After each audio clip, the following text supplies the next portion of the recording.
Hala, may 299 pa pala na buffet dito sa Tigato, Kabantian, Bypass Road. Ito ang Luis Restaurant.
Hello mga kapakals! Good day Davao!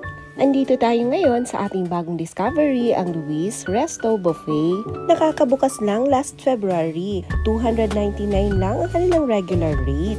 Ang 299 ay from Monday to Saturday kasi kapag ka Sunday, meron silang only crabs at only lechon na nagkakahalaga ng 499 per person. 2 beses nga kami nag-avail dito na ang kanilang 299. Dumating kami ng gabi at pagka-Sunday naman ay bumalik din kami para ma-experience ang kanilang only lechon at only crabs at talagang hindi kami nagsisi. Marami ka ngang pagpipili ang pagkain dito gaya ng lumpia Shanghai na napaka-crunchy. May kilawin, kinilaw at adobo. May lechong kawali din.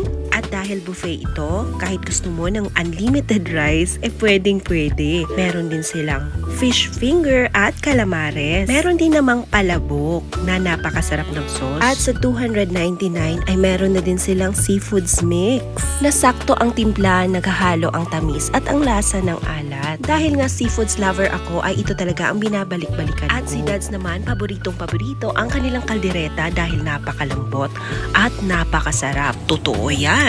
Sa mahal nga ng mga bilihin ngayon ay mabubusog ka na talaga sa 299 at unlimited nga ang kanilang drinks dito. May mga sweets pa at mga panghimagas. Marami ding mga kakanin at mga prutas. At ngayon naman ipapakita ko sa inyo kung ano yung menu during Sunday kapag ka 499 ang kanilang rate. Charan! Ito yung nabanggit ko kanina na libre at only ang lechon. Sa 499 every Sunday ay hindi ka talaga lugi dahil unlimited crabs din aside sa unlimited lechon. Yung mga main dish nila ay pareho lang din ng 299. Yung add-on ay makakain ka ng kahit ilang lechon na gusto mo at ilang crabs na kaya mo. Basta limit ka sa 2 hours. Kapag andito ka ay pwede kang mamili sa kanilang alfresco dining or pwede ka din naman sa air-conditioned room. Sulit ang pera mo dito dahil ang may-ari ng Luis Restaurant ay kilala bilang masarap na lechonero. Maraming umu-order sa kanila ng lechon. Doon talaga ang unang business nila. Dinagdagan na lang nila ng buffet. Nung pumunta nga kami ay napansin naming napakaraming umorder ng mga take-out orders dahil doon nga talaga sila kilala. Lalong-lalo na sa kanilang mga food trays, doon sila naging sikat at doon sila binabalik-balikan ng kanilang mga customers at naging regular client na din ng mga ito. Masarap nga ang timpla ng kanilang mga luto dito mga kapakals. Balita ko nga magdadagdag pa sila ng maraming menu. Kaya ikaw, kailangan mo tong subukan at kailangan mo silang suportahan. At dahil nga Davaoan nyo tayo kapag may open bagong business, of course, sinusuportahan natin yan. Kaya atak ka na dito mga kapakals. Kaya, unsa pa inyong ginahulat? Tara! Pakals ta! Pakals ta bawang kauban kung kaon na tungatuan balo na asang agianan sa lokal na pagkaunan kung sabaw na inununan bulalo manak na hinalang ug kung naapa joy kulang sige lang atong pagitaan. Talibay sabay na ta kauban mga tropa promise malingaw ka dali kay mga unta ayon ni pagyasa. Kauban nato ang Pakals Davao. Pakals Davao. Pakals Davao. Lechon.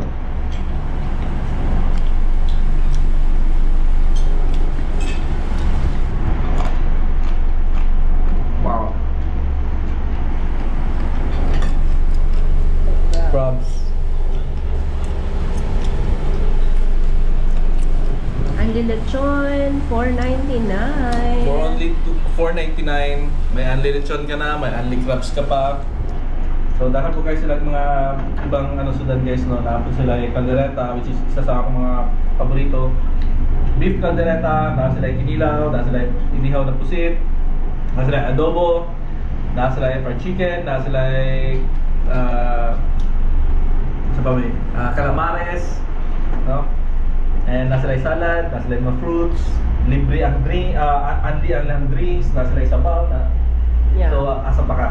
So, dali lang na guys sa Luis Restaurant buffet, no?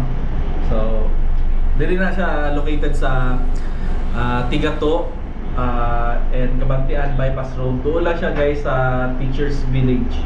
So, mo na inyo hang kuan, mo na inyo hang landmark, no, ang Teachers Village. So, tara, pakas na. Nauntang dakbayan, suportahan ng negosyong lokal. Dali mga unta,